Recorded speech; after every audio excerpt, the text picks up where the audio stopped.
Vous êtes sur RMC et à la télévision sur le canal 23 de la TNT, RMC Story. Bonjour Stanislas Godon. Bonjour. Merci d'être avec nous ce matin en studio, délégué général du syndicat de Police Alliance.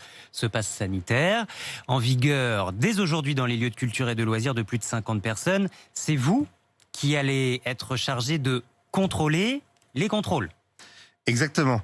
Et quand on voit d'ailleurs ce qu'il y a dans le texte de l'avant-projet de loi, qui je le rappelle n'est pas encore en application, eh bien croyez-moi, les policiers sont pas très chauds pour faire cette activité-là. D'abord parce que les personnels, vous savez, ils sont pas extensibles. On a un tas de missions et si quelqu'un aujourd'hui pense que les policiers se tournent les pouces, croyez-moi, ils ont beaucoup à faire. En plus, on est en période estivale, je le rappelle. Il y a certains policiers qui se reposent. On nous annonce une rentrée un peu chaude au niveau social. Donc il faut aussi que les personnels qui ont été mis à rude contribution et à rude épreuve puissent aussi se ressourcer. Mais la problématique d'aujourd'hui et de demain, ce sera surtout comment est-ce que l'on va faire. Voilà, on va revenir sur tout ce que vous venez de dire, mais d'abord, comment concrètement? Est-ce que vous avez eu des instructions?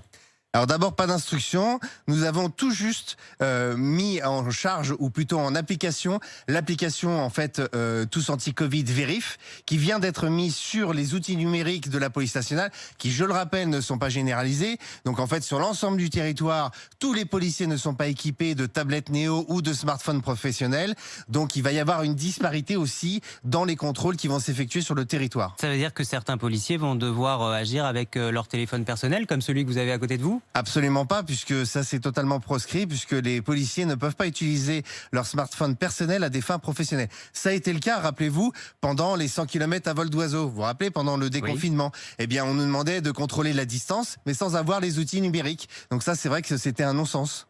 Donc pas assez d'outils, pas assez de moyens pour assurer tous ces contrôles et pas assez d'hommes non plus. Comment vous allez contrôler l'ensemble de ces établissements, les campings, les piscines à partir d'aujourd'hui, et sans compter les bars et les restaurants à partir du mois d'août? Exactement, vous avez dit les choses justes. D'ailleurs, je rappelle qu'il y a à peu près 200 000 établissements type bar-restaurant. Donc autant vous dire qu'on va pas pouvoir tous les contrôler. Je parle même pas des salles de cinéma. Et puis vous avez énuméré toutes les piscines qui, en période estivale, évidemment, vont être extrêmement fréquentées. Donc ça, tout ceci ne sera pas possible. Surtout que je le rappelle, d'abord, c'est pas le cœur du métier du policier. Ensuite, il y a d'autres missions comme la lutte contre le terrorisme, la lutte contre les stupéfiants, les violences conjugales, qui sont des luttes en fait et des missions prioritaires aujourd'hui du ministère de l'Intérieur. Donc, s'il faut faire des choix politiques pour dire on fait plus celle-là parce qu'on fait maintenant de la crise sanitaire, je trouve qu'en plus ça donne un mauvais rôle aux policiers. Vous en avez marre d'ailleurs d'avoir toujours cette image, d'avoir avec ces missions supplémentaires encore le mauvais rôle, encore la crispation d'autant plus forte et l'éloignement avec la population, de toujours avoir ce policier qui est là pour donner le bâton? Alors surtout que depuis le début de la crise sanitaire, depuis mars 2020, d'abord je rappelle que les policiers ont été exposés à des violences dans certains quartiers comme jamais, des violences urbaines, attaques au cocktail Molotov. Et puis surtout je rappelle aussi que les policiers, mes collègues sur le terrain, ont fait preuve de beaucoup de discernement et de pédagogie à chaque fois que ça a été nécessaire.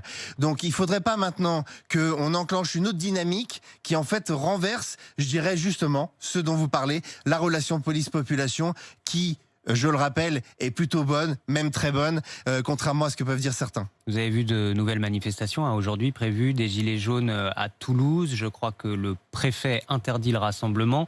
Ce risque de radicalisation qui remonte aussi des renseignements de police, vous le craignez ? Oui, on le craint parce qu'il y a un espèce d'agglomérat. On ne sait pas trop si c'est la crise sanitaire, des gilets jaunes, des ultras qui en fait veulent créer le chaos tout simplement parce que on l'a bien vu lors des dernières manifestations. Il y avait des groupes qui n'étaient pas venus du tout pour manifester contre le pass sanitaire, contre la vaccination. Ils étaient plus là pour en fait s'en prendre à mes collègues sur le terrain. Pour l'instant, ça n'a pas cassé. Si ? Alors, ça n'a pas cassé un peu quand même, parce qu'il a fallu que mes collègues interviennent, parce que je rappelle que d'abord, il y a eu des rassemblements qui n'étaient pas déclarés, et quand ils étaient déclarés, certains ont essayé de provoquer les forces de l'ordre en initiant un autre itinéraire, ce à quoi les forces de l'ordre, évidemment, ont répondu avec parfois du gaz lacrymogène lorsque ça devenait trop violent vis-à-vis de mes collègues. En tout cas, violent ou pas, il y a des opposants aussi, tout simplement au pass sanitaire dans sa philosophie. Jérôme est avec nous depuis Mulhouse. Bonjour Jérôme. Bonjour. C'est votre cas, vous, hein. Vous ne comprenez pas ce pass sanitaire. Je ne comprends pas le pass sanitaire. Il faut juste se rappeler que c'est sorti il y a un peu plus de 2 mois, le pass sanitaire. tous les responsables politiques du gouvernement, tous, ils sont tous passés à la télé, à la radio. Ils sont venus chez vous. Ils sont venus partout pour nous dire, vous inquiétez pas les gars, on va surtout pas mettre le pass sanitaire pour que vous alliez au resto, pour que vous alliez au cinéma. Ça serait totalement quelque chose. C'est Oui, impossible. il disait on ne veut pas de cette société-là. Voilà. Aujourd'hui, il nous faut un petit décret. Ok, ça va pas, c'est mis en vigueur aujourd'hui. Et là, ils nous l'ont encore fait à l'envers. Ok. Et le problème, c'est que depuis le début de cette crise, un jour ils disent, vous inquiétez pas, je ne parle même pas des masques. La fermeture des écoles l'année dernière, ils nous l'ont fait la même. Non, Ça veut dire que imaginez, ce pass sanitaire, au-delà de tout ce qu'on a déjà vécu, c'est une goutte d'eau de plus, quoi, Jérôme. Mais vous, voilà. Et vous puis allez, ça par va, exemple, ça vous encourage à aller manifester? Malheureusement, moi je vis en Espagne, donc je peux pas venir manifester en France. D'accord, mais je travaille pour une boîte française, je fais régulièrement des déplacements en France. Mais le problème qu'il y a, c'est que si je suis en France, moi je vais manifester parce qu'il y en a ras-le-bol. Ils nous prennent pour des cons. Ils nous prennent pour des cons. Il n'y a pas d'autre mot. Excusez-moi pour le vocabulaire. À chaque fois, ils nous la font à l'envers. À chaque fois. À la fin, c'est pirouette, cacahuète, et il n'y en a pas un qui va s'excuser pour nous dire « Ah non, c'est vrai, excusez-moi, on s'est trompé. » Il n'y en a pas un. Et après, on s'étonne que les gens, ils soient énervés. Jérôme, merci d'avoir eu le réflexe 32-16 ce matin parce que ça résume l'état d'esprit de plus en plus de Français. On le lit aussi dans les messages sur l'appli RMC. C'est aussi ça, effectivement, Stanislas Godon, qu'il va falloir gérer dans les prochaines semaines. Merci d'être passé par RMC, vous aussi, délégué général du syndicat de police Alliance.